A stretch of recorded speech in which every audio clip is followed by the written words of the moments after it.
আপনাকে স্বাগতম। আলো নিভিয়ে হেডফোন কানে দিন, কারণ এখন শুরু হতে যাচ্ছে এমন এক ভয়ঙ্কর গল্প যা হয়তো আজ রাতের ঘুম কেড়ে নেবে আপনার। তাহলে বন্ধুরা, শুরু করা যাক। রাত তখন ঠিক 12:47। আকাশে একটিও তারাও নেই, চারদিকে ঘন কালো মেঘ, মাঝে মাঝে বিদ্যুতের ঝলকানি পুরো গ্রামটাকে এক মুহূর্তের জন্য আলোকিত করে আবার সবকিছু অন্ধকারে ডুবিয়ে দিচ্ছে। রংপুর জেলার এক ছোট্ট গ্রামের শেষ প্রান্তে থাকতেন রাশেদ। পেশায় তিনি একজন অ্যাম্বুলেন্স চালক। গত 10 বছরে শত শত লাশ পরিবহন করেছেন, অসংখ্য দুর্ঘটনার শিকার মানুষকে হাসপাতালে পৌঁছে দিয়েছেন। তাই ভূত পেতে তার কোনো বিশ্বাস ছিল না। সেদিন রাতেও তিনি ঘুমিয়েছিলেন। হঠাৎ মোবাইল ফোনের তীক্ষ্ণ রিংটোনের ঘুম ভেঙে যায়। স্ক্রিনে কোনো নম্বর নেই, শুধু লেখা আননন কলার। রাশেদ ফোন ধরতেই ওপাশ থেকে ভেসে আলো এক বৃদ্ধ কণ্ঠ, বাবা তাড়াতাড়ি আসো, কবরস্থান থেকে একজনকে নিয়ে যেতে হবে। কণ্ঠটা ছিল অদ্ভুত, মনে হচ্ছিল অনেক দূর থেকে নয়, বরং ঠিক কানের পাশ থেকেই কেউ ফিসফিস করে কথা বলছে। রাশেদ জিজ্ঞাসা করলেন, কোথায় আসবো? ওপাশ থেকে উত্তর এলো, পুরনো শ্মশান পাড়ের কবরস্থানে। দেরি করো না, সে অপেক্ষা করছে। এরপরে লাইন কেটে গেল। রাশেদ সঙ্গে সঙ্গে কল লিস্টে দেখলেন, কিন্তু আশ্চর্যের বিষয়, 1 মিনিট আগেও সে কলটি এসেছিল, সেটির কোনো রেকর্ড নেই। তিনি ভেবেছিলেন হয়তো নেটওয়ার্কের সমস্যা, তবুও পেশায় দায়িত্ব বলে অ্যাম্বুলেন্স নিয়ে বেরিয়ে পড়লেন। গ্রামের রাস্তা পেরিয়ে যখন তিনি পুরনো কবরস্থানের সামনে পৌঁছালেন, তখন রাত 1:20। চারদিকে এমন নীরবতা যেন পৃথিবীর আর কোনো মানুষ নেই। হঠাৎ অ্যাম্বুলেন্সের হেডলাইটের আলোয় তিনি দেখতে পেলেন সাদা কাপড়ে মোড়া একজন মানুষ কবরস্থানের গেটের সামনে একা দাঁড়িয়ে আছে। লোকটির মুখে দেখা যাচ্ছে না, মাথা নিচু, আর তার ঠিক পেছনে সারি সারি কবরের মাঝখানে যেন আরো অনেকগুলো ছায়ামূর্তি নিঃশব্দে দাঁড়িয়ে আছে। রাশেদ বুকের ভেতর ধক ধক শুরু করতে গেল। তিনি তখনও জানতেন না এই রাতের পর জীবনে আর কোনোদিন আগের মতো থাকবে না। রাশেদের হাত তখন স্টিয়ারিংয়ে, কিন্তু আঙ্গুল কাঁপছে। অ্যাম্বুলেন্সের হেডলাইটে সাদা কাপড়ে মোড়া মানুষটি একদম নড়ছে না। চারদিকে বাতাস নেই, তবুও তার কাপড়ের নিচের অংশ ধীরে ধীরে দুলছে। রাশেদ সাহস করে হর্ন বাজালেন, 1 বার, 2 বার, 3 বার, কিন্তু লোকটির কোনো প্রতিক্রিয়া নেই। অবশেষে তিনি গাড়ি থেকে নেমে টর্চ চালালেন। টর্চের আলো সোজা লোকটির মুখের দিকে ফেলতেই তিনি থমকে গেলেন। মুখটা পুরোপুরি কাপড়ে ঢাকা, শুধু 2টি কালো ফাঁকা চোখের মতো গর্ত দেখা যাচ্ছে। রাশেদ কাঁপা গলায় বললেন, আপনি কি ফোন করেছিলেন? কয়েক সেকেন্ড নীরবতা, তারপর খুব ধীরে মাথা নাড়ালো লোকটি, কিন্তু তার ঠোঁট নড়ল না। কণ্ঠস্বর ভেসে এলো চারপাশ থেকে, আমাকে বাড়ি পৌঁছে দাও। রাশেদ চারদিকে তাকালেন, কেউ নেই। আবার সেই কণ্ঠ, পেছনের দরজা খুলে দাও। রাশেদের মনে হলো এখন থেকে পালিয়ে যান, কিন্তু এত দূরে এসে কাউকে ফেলে যাওয়াই ঠিক হবে না। এই ভেবে তিনি অ্যাম্বুলেন্সের পেছনে দরজা খুললেন। দরজা খোলার সঙ্গে সঙ্গে এক ঝলক বরফ ঠান্ডা বাতাস বেরিয়ে এলো। মনে হলো যেন গাড়ির ভেতর বরফ রাখা ছিল। লোকটি ধীরে ধীরে ভেতরে উঠল। অদ্ভুত ব্যাপার, সে ওঠার সময় কোনো পায়ের শব্দ হলো না, লোহার মেঝেতেও একটু আওয়াজ নেই। রাশেদ দরজা বন্ধ করে ড্রাইভার সিটে বসলেন। ঠিক তখনই রেয়ার ভিউ মিররে তাকিয়ে দেখলেন লোকটি স্ট্রেচারের ওপর বসে আছে, মাথা নিচু, 2 হাত হাঁটুর ওপর। তিনি ইঞ্জিন চালু করলেন। কোথায় যাব? পেছন থেকে উত্তর এলো, সোজা যাও। রাশেদ ধীরে ধীরে কবরস্থান ছেড়ে বেরিয়ে এলেন। প্রায় 5 মিনিট যাওয়ার পর হঠাৎ অ্যাম্বুলেন্সের ভেতরের লাইট নিজে থেকেই জ্বলে উঠল, তারপর নিভে গেল। আবার জ্বলে উঠল, আবার নিভে গেল। রাশেদ ভেবেছিলেন বৈদ্যুতিক সমস্যা, কিন্তু পরের মুহূর্তেই তিনি মিররে তাকিয়ে জমে গেলেন। স্ট্রেচার খালি, যাত্রী নেই। তিনি হঠাৎ ব্রেক কষলেন, গাড়ি থেকে নেমে গেল। লোকটা কোথায় গেল? তিনি দৌড়ে পেছনের দরজায় খুললেন। ভেতরে কেউ নেই, কিন্তু স্ট্রেচারের ওপর ভেজা কাদামাটির অসংখ্য পায়ের ছাপ, যেন অনেকগুলো মানুষ একসঙ্গে সেখানে দাঁড়িয়েছিল। রাশেদের শরীর দিয়ে ঠান্ডা ঘাম নেমে এলো। ঠিক তখনই অ্যাম্বুলেন্সের ভেতরের স্পিকারের কোনো সংযোগ ছাড়াই একটি কর্কশ কণ্ঠ ভেসে এলো, পেছনে তাকিও না। রাশেদ নিঃশ্বাস বন্ধ করে দাঁড়িয়ে রইলেন, কিন্তু মানুষ যতই নিজেকে সামলানোর চেষ্টা করুক, নিষেধ করা জিনিসের দিকেই চোখ যায়। তিনি খুব ধীরে, খুব আস্তে নিজের পেছনে তাকালেন, আর যা দেখলেন, স্ট্রেচারের উপর সেই সাদা কাপড়ে মোড়া মানুষটি আবার বসে আছে। তবে এবার তার মাথা নিচু নয়, ধীরে ধীরে সে নিজের মুখেরও কাপড় সরাতে শুরু করেছে। রাশেদের বুকের ভেতর ধুকপুক শব্দ যেন পুরো অ্যাম্বুলেন্সে প্রতিধ্বনিত হচ্ছিল। স্ট্রেচারের ওপর বসে থাকা সাদা কাপড়ে মোড়া মানুষটি ধীরে ধীরে মুখের কাপড় সরাতে লাগলো। প্রথমে কপাল, তারপর চোখ, তারপর নাক। রাশেদ নিঃশ্বাস আটকে তাকিয়ে রইলেন, কিন্তু কাপড় পুরোপুরি সরতেই তিনি আতঙ্কে চিৎকার করে উঠলেন। এটা কোনো মানুষের মুখ নয়, মুখ জুড়ে ছিল কালচে পোড়া দাগ, ঠোঁট প্রায় নেই, দাঁতগুলো অস্বাভাবিক লম্বা, কিন্তু সবচেয়ে ভয়ঙ্কর ছিল দুটি চোখ, একেবারে দুধের মতো সাদা, কোনো মনি নেই। সেই মুখটি ধীরে ধীরে হাসলো, একটি শুষ্ক কর্কশ কণ্ঠে বলল, তুমি আমার দিকে তাকিয়েছ। পরক্ষণেই অ্যাম্বুলেন্সের ভেতর সব লাইট নিভে গেল, চারদিকে অন্ধকার, শুধু বাইরে বজ্রপাতের আলো মাঝে মাঝে ভেতরটা আলোকিত করছে। রাশেদ কাঁপতে কাঁপতে ড্রাইভারের সিটে ফিরে এসে ইঞ্জিনে স্টার্ট দিলেন, কিন্তু ইঞ্জিন চালু হলো না। একবার, দুবার, তিনবার, কোনো সাড়া নেই। ঠিক তখনই জানালায় ঠক ঠক শব্দ। রাশেদ ধীরে ধীরে পাশের কাচের দিকে তাকালেন। বাইরে দাঁড়িয়ে আছে একটি ছোট্ট ছেলে, বয়স 10-11-র বেশি নয়, পুরো শরীর ভিজে। সে হাত তুলে ইশারা করলো, যেন জানালাটা থামছে না। রাশেদ ভয়ে স্থির। ছেলেটি এবার ফিসফিস করে বলল, চাচা, দরজা খুলবেন না। রাশেদ অবাক হয়ে জিজ্ঞাসা করলেন, কেন? ছেলেটির চোখে পানি, সে কাপা গলায় বলল, আপনার গাড়িতে যে বসে আছে সে মানুষ না। কথা শেষ হতেই ছেলেটি হঠাৎ অদৃশ্য হয়ে গেল, ঠিক যেন কুয়াশার মধ্যে মিলিয়ে গেল। রাশেদ হতবাক হয়ে চারদিকে তাকাতে লাগলেন, কেউ নেই। হঠাৎ পেছন থেকে আবার সেই কর্কশ হাসি।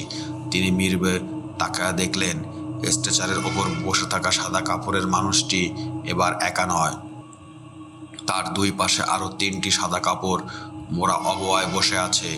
চারজনই একসঙ্গে মাথা তুলল, তারপর একই কণ্ঠ বলল, আমাদের বাড়ি নিয়ে চলো। অ্যাম্বুলেন্সের তাপমাত্রা মুহূর্তে এত কমে গেল যে রাশেদের নিঃশ্বাস থেকে ধোঁয়া বের হতে লাগলো। ঠিক তখনই কোনো কারণ ছাড়াই ইঞ্জিন নিজে থেকেই স্টার্ট হয়ে গেল, স্টিয়ারিং নিজে নিজে ঘুরতে শুরু করলো। রাশেদ যতই ব্রেক চাপেন, অ্যাম্বুলেন্স ততই দ্রুত গতিতে অজানা এক কাঁচা রাস্তার দিকে ছুটে চলল। সামনে শুধু ঘন কুয়াশা, আর কুয়াশার মাঝখানে ধীরে ধীরে ফুটে উঠল একটি ভাঙা পরিত্যক্ত বাড়ি। বাড়িটির মূল ফটকের ওপর মরিচা ধরা একটি লোহার ফলকে লেখা, এখানে প্রবেশ নিষেধ। 1983 সালের ঘটনার পর এই বাড়ি পরিত্যক্ত। রাশেদ তখনও জানতেন না এই বাড়ির সঙ্গে কবরস্থানের সেই 4টি অবয়বের সম্পর্ক এমন এক রহস্য লুকিয়ে রেখেছে, যা জানার পর আর কোনো মানুষ স্বাভাবিক থাকতে পারেনি। অ্যাম্বুলেন্সটি হঠাৎ করেই বিকট শব্দ করে থেমে গেল। চারদিকে ঘন কুয়াশা, বাইরে শুধু ঝিঝি পোকার শব্দ, আর দূরে কোথাও কুকুরের দীর্ঘ কান্না। রাশেদ স্টিয়ারিং শক্ত করে ধরে বসে আছে। তার মনে হচ্ছে গাড়ির দরজা খুললেই হয়তো আর ফিরে আসতে পারবেন না। হঠাৎ ঠাস, অ্যাম্বুলেন্সের পেছনের দরজাটি নিজে থেকেই খুলে গেল। ধীরে ধীরে নিচে নামলো 4টি সাদা কাপড়ের মোড়া অবয়ায়। তারা কোনো কথা বলছে না, একজনের পেছনে আরেকজন যেন বহুদিনের চেনা পথ ধরে হাঁটছে। কিন্তু সবচেয়ে অদ্ভুত বিষয়, ভেজা মাটির তাদের কোনো পায়ের ছাপ পড়ছে না। রাশেদ কৌতূহলে ভয়ের চেয়ে একটু বেশি হয়ে উঠল। তিনি দূর থেকে তাদের অনুসরণ করতে লাগলেন। ভাঙা বাড়িটির প্রধান দরজা অর্ধেক খোলা, দরজার হাতের ছাপের মতো শুকিয়ে যাওয়া লালচে দাগ, দেয়ালে শ্যাওলা জমে কালচে হয়ে গেছে। বাতাসে এক ধরনের পচা গন্ধ। ভেতরে ঢুকতেই তার টর্চের আলো একটি পুরনো দেওয়াল ঘড়ির ওপর পড়ল। ঘড়িটি বন্ধ হয়ে আছে, কাঁটা থেমে আছে রাত 1:37। ঠিক তখনই টিক টিক টিক বন্ধ ঘড়িটি নিজে থেকেই চলতে শুরু করলো। রাশেদের বুকের ভেতর কাঁপন ধরে গেল। হঠাৎ রাশেদের একটি ঘর থেকে ভেসে এলো চাপা কান্নার শব্দ। তিনি টর্চের আলো দিয়ে ধীরে ধীরে এগুলেন। ঘরে ঢুকতেই দেখলেন 4টি পুরনো কাঠের খাট, প্রতিটি খাটের ওপর সাদা চাদর বিছানো, আর মাঝখানে পড়ে আছে একটি ছেঁড়া ডায়েরি। ডায়েরির প্রথম পাতায় বড় অক্ষরে লেখা, যদি কেউ এই ডায়েরি পড়ে তবে এখান থেকে পালিয়ে যাও, আমরা কেউ মানুষ নই। রাশেদের হাত কাঁপতে লাগলো। তিনি পরের পৃষ্ঠা খুললেন। সেখানে লেখা 1983 সালের 17 অক্টোবর। গভীর রাতে একটি অ্যাম্বুলেন্সে 4 জন অজ্ঞাত লাশ এই বাড়িতে নিয়ে আসে। গ্রামের কেউ তাদের পরিচয় জানতো না। পরদিন সকালে যারা লাশ দাফন করতে এসেছিল তাদের একজনও জীবিত ফিরে যায়নি। এরপর থেকে প্রতি বছর একই রাতে একটি অ্যাম্বুলেন্স নিজে থেকেই এই বাড়িতে চলে আসে। রাশেদ আর পড়তে পারলেন না। ঠিক তখনই ডায়েরির শেষ পাতাটি নিজে থেকেই খুলে গেল, যেখানে নতুন কালিতে লেখা মাত্র একটি বাক্য, আজকের তারিখ, তোমার নাম রাশেদ আর তুমি আমাদের পরবর্তী চালক। রাশেদের হাত থেকে ডায়েরিটি মাটিতে পড়ে গেল। তিনি তো নিজের নাম কোথাও লেখেননি। কেউ জানতলো কিভাবে? হঠাৎ পুরো বাড়ি কেঁপে উঠল। উপরতলা থেকে ভারী পায়ের শব্দ, মনে হচ্ছে বিশাল কোনো কিছু সিঁড়ি বেয়ে নিচে নামছে। রাশেদ টর্চের আলো সিঁড়ির দিকে ফেললেন। প্রথম পা দেখা গেল দুটি কালো, তারপর ধীরে ধীরে পুরো অবয়। সেটি ছিল 7 ফুট লম্বা, মাথায় সাদা কাপড়ের কাপড়, কিন্তু তার 2 হাত অস্বাভাবিক লম্বা, প্রায় হাঁটুর নিচে। সে ধীরে ধীরে মাথা তুলল আর ঠান্ডা ভারী কণ্ঠে বলল, 48 বছর ধরে আমরা তোমার অপেক্ষায় ছিলাম। বাক্যটি শেষ হতেই অ্যাম্বুলেন্সের হর্ন বাইরে থেকে নিজেই বাজতে শুরু করলো, পো পো প্যাঁ পো করে। রাশেদ দৌড়ে বেরিয়ে যেতে লাগলেন, কিন্তু রাশেদের সামনে তখন দাঁড়িয়ে আছে সেই 4টি সাদা কাপড়ে মোড়া অবয়। এবার তার সঙ্গে কাপড় সরাতে শুরু করলো, আর তাদের মুখ জেগে রাশেদের মনে হলো এই মুখগুলোই তিনি আগে কোথাও দেখেছেন। রাশেদের পা যেন মাটির সঙ্গে আটকে গেছে। 4টি সাদা কাপড় ধীরে ধীরে মাটিতে পড়ে গেল। এক মুহূর্তের জন্য তাদের বড়ির ভেতরের বজ্রপাত ছড়িয়ে পড়ল, আর সেই আলোতেই তিনি তাদের মুখ পরিষ্কার দেখতে পেলেন। তিনি স্তব্ধ, কারণ 4 জনের মুখই মানুষের হলেও অস্বাভাবিক ফ্যাকাশে। চোখ দুটো সম্পূর্ণ সাদা, কিন্তু তাদের চেহারা দেখে রাশেদের মনে হলো এদের তিনি কোথাও দেখেছেন। হঠাৎ তার মনে পড়ে গেল 2 সপ্তাহ আগে জেলা হাসপাতালের মর্গে 4টি অজ্ঞাত লাশ এসেছিল। সড়ক দুর্ঘটনায় বলে পুলিশ কেস হয়েছিল। আত্মীয় স্বজন কেউ আসেনি। শেষ পর্যন্ত সেই লাশগুলো কবর দেওয়ার জন্য রাশেদ ওই অ্যাম্বুলেন্সে করে নিয়ে গিয়েছিলেন। তিনি কাপা গলায় বললেন, তোমরাই সেই 4 জন। 4 জন একসঙ্গে মাথা নাড়ল। তারপর তাদের মধ্যে একজন সামনে এগিয়ে গেল। তার কণ্ঠে আর আগের মতো ভয় ছিল না, বরং গভীর কষ্ট। সে বলল, আমাদের মৃত্যু দুর্ঘটনায় হয়নি, আমাদের হত্যা করা হয়েছিল। রাশেদের বুক ধক করে উঠল। কে মেরেছে? 4 জনেই ধীরে ধীরে একসঙ্গে একটি নাম উচ্চারণ করলো, করিম মোল্লা। ঠিক তখনই বাড়ির ভেতরে সব জানালা একসঙ্গে বিকট শব্দ বন্ধ হয়ে গেল। বাইরের ঝড় শুরু হলো। দেয়ালের ফাটল থেকে কালো ধোঁয়ার মতো কিছু বের হতে লাগলো। 7 ফুট লম্বা সেই কাফন পরা অবয় আবার সামনে এসে দাঁড়ালো। সে গর্জে উঠল, চুপ, ওরা সত্যি বলতে পারবে না। মুহূর্তের মধ্যে কালো ধোঁয়াগুলো 4টি আত্মার চারপাশে ছড়িয়ে ধরল। তারা যন্ত্রণা চিৎকার করতে লাগলো। রাশেদ সাহস করে চিৎকার করলেন, ওদের ছেড়ে দাও। অবয়টি এবার ধীরে ধীরে তার দিকে তাকালো। তার চোখের ভেতর যেন আগুন জ্বলছে। সে বলল, তুমি জানো না আমি কে? আমি এই বাড়ির অভিশাপ নই, আমি সেই অভিশাপের প্রহরী। এরপর সে হাত তুলে বাতাসে ইশারা করতেই বাড়ির ভেতরের দেয়ালগুলো কাঁপতে শুরু করলো। হঠাৎ একের পর এক পুরনো দৃশ্য রাশেদের সামনে ভেসে উঠতে লাগলো। 1983 সালের সেই রাত। একটি পুরনো অ্যাম্বুলেন্স, 4 জন আহত মানুষ সাহায্যের জন্য চিৎকার করছে, আর তাদের সামনে দাঁড়িয়ে আছে কয়েকজন মুখোশধারী লোক। তাদের নেতা একজন প্রভাবশালী ব্যক্তি, নাম যার করিম মোল্লা। সে ঠান্ডা গলায় বলছে, এদের বাঁচতে দেওয়া যাবে না। তারপর একে একে 4 জনকে নির্মমভাবে হত্যা করা হলো। লাশগুলো গোপনে এই বাড়িতে লুকিয়ে রাখা হয়। পরদিন গভীর রাতে একটি অ্যাম্বুলেন্স করে কবরস্থানে নিয়ে গিয়ে দাফন করা হয়।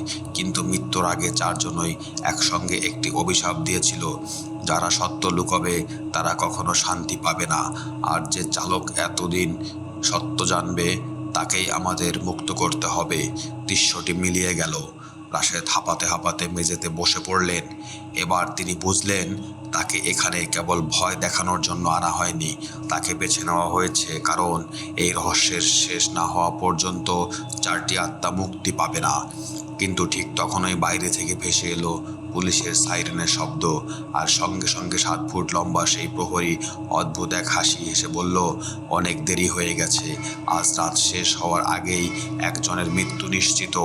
রাশেদ বুঝতে পারলেন না সে কি তার মৃত্যুর কথা বলছে নাকি অন্য কারো। পুলিশ সাইরেনের শব্দ যতই কাছে আসছিল ততই ভাঙা বাড়ির ভেতরের পরিবেশ বদলে যাচ্ছিল।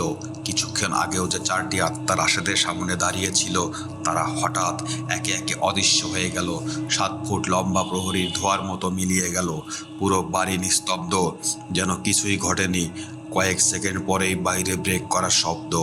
2 জন পুলিশ কর্মকর্তা আর কয়েকজন গ্রামবাসী টর্চ হাতে বাড়ির ভেতরে ঢুকলেন। একজন অফিসার রাশেদকে দেখে বললেন, আপনি এখানে কি করছেন? এই বাড়িতে কেউ আসে না। রাশেদ হাঁপাতে হাঁপাতে সব ঘটনা খুলে বললেন। অজানা ফোন কল, কবরস্থান, চারটি আত্মা, ডায়েরি আর 1983 সালের হত্যাকাণ্ড। সবাই তার কথা শুনে একে অপরের মুখের দিকে তাকালো। তারপর গ্রামের সবচেয়ে বৃদ্ধ মানুষ আব্দুল কাদের ধীরে ধীরে সামনে এসে বললেন, বাবা, এই ঘটনার কথা আমরা অনেক বছর ধরে কাউকে বলিনি। করিম মোল্লা তখন এই এলাকার সবচেয়ে ক্ষমতাবান মানুষ ছিলেন। সবাই ভয়ে চুপ ছিল। যারা সত্য বলার চেষ্টা করেছিল তারা একে একে অস্বাভাবিকভাবে মারা যায়। একজন পুলিশ কর্মকর্তা বললেন, কিন্তু করিম মোল্লা তো প্রায় 20 বছর আগে মারা গেছে। বৃদ্ধ লোকটি মাথা নাড়লেন, মারা গেছে ঠিকই, কিন্তু তার লাশ কখনো পাওয়া যায়নি। এই কথা শেষ হতেই পুরো বাড়ির ভেতর আবার বরফ ঠান্ডা বাতাস বয়ে গেল। সব টর্চ একসঙ্গে নিভে গেল। চারদিকে অন্ধকার। হঠাৎ অন্ধকারের মধ্যে একটি ভারী কণ্ঠ ভেসে এলো, আমি মরিনি। তারপর ধপ, উপরতলা থেকে যেন কেউ লাফিয়ে নিচে পড়ল। পুলিশরা দুটো টর্চ চালানোর চেষ্টা করলেন। আলো জ্বলতেই সবাই স্থির হয়ে গেল। মেঝের ওপর পড়ে আছে একটি পুরনো কঙ্কাল, তার গলায় ঝুলছে মরিচা ধরা একটি রূপার লকেট। বৃদ্ধ আব্দুল কাদের কঙ্কালটি দেখে কেঁপে উঠলেন। তিনি কাপা গলায় বললেন, এটা এটা করিম মোল্লার লকেট।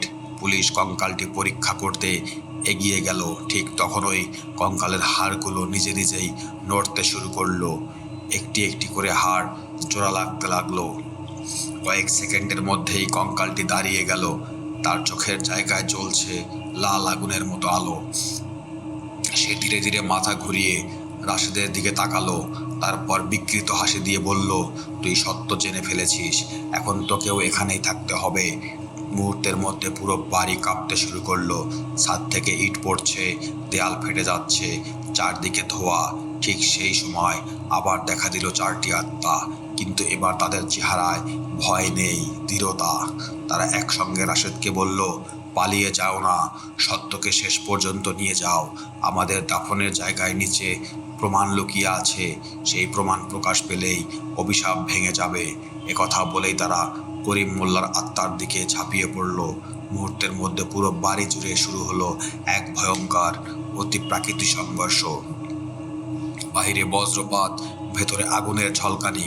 রাশেদ জানতেন, আজ যদি তিনি সেই লুকিয়ে রাখা প্রমাণ খুঁজে না পান, তাহলে শুধু চারটি আত্মাই নয়, সম্ভবত তিনি এই অভিশপ্ত বাড়ির আরেকজন বন্দী হয়ে যাবেন। রাশেদ আর এক মুহূর্ত দেরি করলেন না। চারটি আত্মা করিম মোল্লার অশুভ আত্মাকে আটকে রাখার চেষ্টা করছে। পুরো বাড়ি কেঁপে উঠছে। জানালার কাঁচ একের পর এক ভেঙে পড়ছে। একজন পুলিশ অফিসার চিৎকার করে বললেন, রাশেদ, কোথায় যাচ্ছেন? রাশেদ শুধু একটি কথাই বললেন, কবরস্থানে, এখানেই সব প্রমাণ আছে। তিনি দৌড়ে অ্যাম্বুলেন্সে উঠলেন। অদ্ভুত ব্যাপার, ইঞ্জিনের চাবি না ঘোরাতেই সেটি নিজে থেকেই স্টার্ট হয়ে গেল। পেছন থেকে আবার সেই চারটি আত্মার কণ্ঠ ভেসে এলো, পশ্চিম দিকের শেষ কবর। মাত্র 10 মিনিটের মধ্যেই তিনি কবরস্থানে পৌঁছে গেলেন। রাত তখন প্রায় 3টা। আকাশে বজ্রপাত হচ্ছে, কিন্তু বৃষ্টি নেই। পুরো কবরস্থান কুয়াশায় ঢেকে গেছে। পুলিশরাও কিছুক্ষণ পর সেখানে পৌঁছেছেন। রাশেদ আত্মাদের নির্দেশ মতো পশ্চিম দিকের একেবারে শেষ কবরটির সামনে দাঁড়ালেন। কবরটির কোনো নাম নেই, কোনো ফলক নেই, শুধু ভাঙা ইট দিয়ে ঘেরা একটি ছোট্ট উঁচু মাটি। একজন কনস্টেবল কোদাল এনে খোঁড়া শুরু করলেন। প্রথমে শুধু ভেজা মাটি, তারপর শক্ত মাটি, তারপর 4 ফুট নিচে টং। কোদাল কোনো ধাতব জিনিসের আঘাত করলো। সবাই মিলে মাটি সরিয়ে দেখলো একটি পুরনো লোহার সিন্দুক। সিন্দুকের বড় বড় অক্ষরে লেখা, খুলবে না। পুলিশ অফিসার তালা ভেঙে সিন্দুক খুললেন। ভেতরে ছিল কয়েকটি পুরনো সাদা কালো ছবি, একটি রক্তমাখা ডায়েরি, 4 জন নিখোঁজ মানুষের পরিচয়পত্র এবং একটি ছোট্ট ক্যাসেট টেপ। একজন পুলিশ অফিসার কাছে থানার পুরনো টেপ রেকর্ডার এনে ক্যাসেটটি চালালেন। ক্যাসেটে প্রথমে শুধু শোষো শব্দ, তারপর ভেসে এলো এক মানুষের আতঙ্কিত কণ্ঠ। আমার নাম আজিজুল ইসলাম। যদি কেউ এই টেপ শুনে থাকেন তাহলে জেনে রাখুন, আমাদের দুর্ঘটনা হয়নি। করিম মোল্লা আমাদের জমি দখল করার জন্য অপহরণ করেছে। যদি আমরা বেঁচে না থাকি তাহলে এই টেপটাই সত্যের প্রমাণ। কণ্ঠস্বর হঠাৎ থেমে গেল। তারপর শোনা গেল 4টি গুলির শব্দ, একজন নারীর কান্না, আর শেষে করিম মোল্লার ঠান্ডা কণ্ঠ, সবাইকে কবর দাও, কেউ যেন কখনো সত্য জানতে না পারে। ক্যাসেট শেষ হতেই পুরো কবরস্থান কেঁপে উঠল। চারদিকে প্রবল বাতাস বইতে শুরু করলো। যে 4টি আত্মা এতক্ষণ অশান্ত ছিল, তারা ধীরে ধীরে কবরগুলোর উপর এসে দাঁড়ালো। তাদের একের মুখের প্রথমবারের শান্তির ছাপ। কিন্তু ঠিক সেই মুহূর্তেই কবরস্থানের মাঝখানে কালো ধোঁয়ার বিশাল এক ঘূর্ণি তৈরি হলো। ধোঁয়ার ভেতর থেকে বেরিয়ে এলো করিম মোল্লার বিকৃত আত্মা। আগের চেয়ে আরো ভয়ঙ্কর। তার চোখ দুটো রক্তের মতো লাল। সে বিকট গলায় চিৎকার করে বলল, সত্য প্রকাশ পেলেও আমার অভিশাপ শেষ হবে না। এক ঝটকায় সে সিন্দুকটি আকাশে ছুঁড়ে ফেলল। ডায়েরি, ছবি আর পরিচয়পত্র বাতাসে ছড়িয়ে পড়ল। তারপর সে ধীরে ধীরে রাশেদের দিকে হাত বাড়িয়ে বলল, আজ তুইও আমার সঙ্গে মাটির নিচে চলে যাবি। মুহূর্তের মধ্যে রাশেদের পায়ের নিচের মাটি ফেটে যেতে শুরু করলো। তিনি অনুভব করলেন অদৃশ্য কোনো শক্তি তাকে ধীরে ধীরে কবরের ভেতর টেনে নিচ্ছে। আর রাশেদের পা ধীরে ধীরে মাটির নিচে তলিয়ে যাচ্ছে। তিনি প্রাণপণে মার্শের মাটির পুরনো কবরের পাথর আঁকড়ে ধরলেন। পুলিশ সদস্যরা তাকে টেনে তুলতে চেষ্টা করছেন, কিন্তু অদৃশ্য শক্তির কাছে কেউই যেন পারছে না। চারদিকে ঝড়, বজ্রপাতের আলোয় পুরো কবরস্থান বারবার আলোকিত হচ্ছে। করিম মোল্লার আত্মা আকাশে ভাসছে, তার বিকৃত হাসি চারদিকে প্রতিধ্বনিত হচ্ছে। আমাকে কেউ শেষ করতে পারবে না। আমি যতদিন মানুষ সত্য লুকাবে ততদিন ফিরে আসবো। ঠিক তখন ওই 4টি আত্মা একসঙ্গে রাশেদের সামনে এসে দাঁড়ালো। তাদের মধ্যে সবচেয়ে বয়স্ক ব্যক্তি শান্ত গলায় বললেন, রাশেদ, ভয় পেও না, সত্য কখনো মরে না। আমার নিজের মুক্ত হতে পারবো না, কিন্তু তুমি পারবে। রাশেদ কষ্ট করে বললেন, আমি কি করব? 4 জন একসঙ্গে বললেন, ক্যাসেটটা বাজাও, সবাইকে সত্য শোনাও। রাশেদ মাটির ওপর পড়ে থাকা ক্যাসেটটি তুলে নিলেন। একজন পুলিশ অফিসার দ্রুত একটি পোর্টেবল রেকর্ডের সেটি চালু করলেন। নিঃশব্দে কবরস্থানে আবার সেই রেকর্ড ভেসে উঠল। আজিজুল ইসলামের শেষ সাক্ষ্য, গুলির শব্দ, করিম মোল্লার স্বীকারোক্তি, সবাই স্পষ্ট শুনতে পেল। রেকর্ডিং শেষ হতেই আকাশে প্রচণ্ড বজ্রপাত হলো। একটি সাদা আলোয় রেখা সরাসরি করিম মোল্লার আত্মার ওপর আঘাত করলো। সে ভয়ঙ্কর চিৎকার করে উঠল, আর শরীর থেকে কালো ধোঁয়া বের হতে লাগলো। সে শেষবারের মতো রাশেদের দিকে তাকিয়ে গর্জে উঠল, আমি আবার ফিরব। কিন্তু বাক্যটি শেষ করার আগেই তার দেহ ধীরে ধীরে ছাইয়ের মতো ভেঙে বাতাসে মিলিয়ে গেল। ঠিক সেই মুহূর্তেই কবরস্থানের ওপর নেমে এলো এক অদ্ভুত নীরবতা। ঝড় থেমে গেল, বাতাস শান্ত হয়ে গেল। যে 4টি আত্মা এতদিন অশান্ত ছিল, তারা ধীরে ধীরে আলোয় ভরে উঠতে লাগলো। তাদের মুখে এবার ভয় নয়, শান্তি। তারা রাশেদের দিকে তাকিয়ে মৃদু হাসলো। একজন বললেন, ধন্যবাদ। আরেকজন বললেন, এত বছর পর আমরা মুক্তি পেলাম। ধীরে ধীরে 4টি আলোকিত অবয়ব আকাশের দিকে উঠে অদৃশ্য হয়ে গেল। 1 মাস পর পুলিশ নতুন করে তদন্ত শুরু করলেন। ক্যাসেট, ডায়েরি এবং সিন্ধুকের থেকে পাওয়া নথির ভিত্তিতে 1983 সালের নিখোঁজ চ্যালেঞ্জ 4 জন মানুষের পরিচয় আনুষ্ঠানিকভাবে প্রকাশ করা হলো। গ্রামের মানুষ প্রথমবারের মতো সত্য জানল। ভাঙা সেই বাড়িটি সরকারিভাবে ভেঙে ফেলা হলো। কবরস্থানটি নতুন করে সংস্কার করা হলো। রাশেদ আর অ্যাম্বুলেন্স চালানো শুরু করলেন, কিন্তু এরপর তিনি আর কখনো গভীর রাতে অজানা ফোন কল ধরতেন না, কারণ তিনি জানতেন সব ফোন জীবিত মানুষের কাছে থেকে আসে না। এক বর্ষার রাতে নতুন এক অ্যাম্বুলেন্স চালক হাসপাতালের সামনে দাঁড়িয়েছিলেন। হঠাৎ তার ফোন বেজে উঠল। স্ক্রিনে কোনো নম্বর নেই, আননোন কলার। তিনি ফোন ধরতেই ওপাশ থেকে একটি শান্ত কণ্ঠ ভেসে এলো, ভয় পেও না, এবার কাউকে বাঁচাতে হবে। লাইন কেটে গেল। অ্যাম্বুলেন্সটি ধীরে ধীরে অন্ধকার রাস্তার দিকে এগিয়ে গেল। আর দূরে কোথাও বজ্রপাতের আলোয় এক মুহূর্তের জন্য দেখা গেল সাদা কাপড় পরা একটি অবয়ব রাস্তার পাশে দাঁড়িয়ে আছে। আজকের গল্প এখানেই শেষ। যদি গল্পটি ভালো লেগে থাকে তাহলে ভিডিওটি লাইক করুন, আপনার মতামত কমেন্টে জানান, আর এমন আরও ভয়ঙ্কর গল্প শুনতে ভূত বক্স অফিসকে সাবস্ক্রাইব করে পাশে থাকুন। মনে রাখবেন, ভয় কখনো গল্পে সীমাবদ্ধ থাকে না। আবার দেখা হবে পরবর্তী ভৌতিক গল্পে।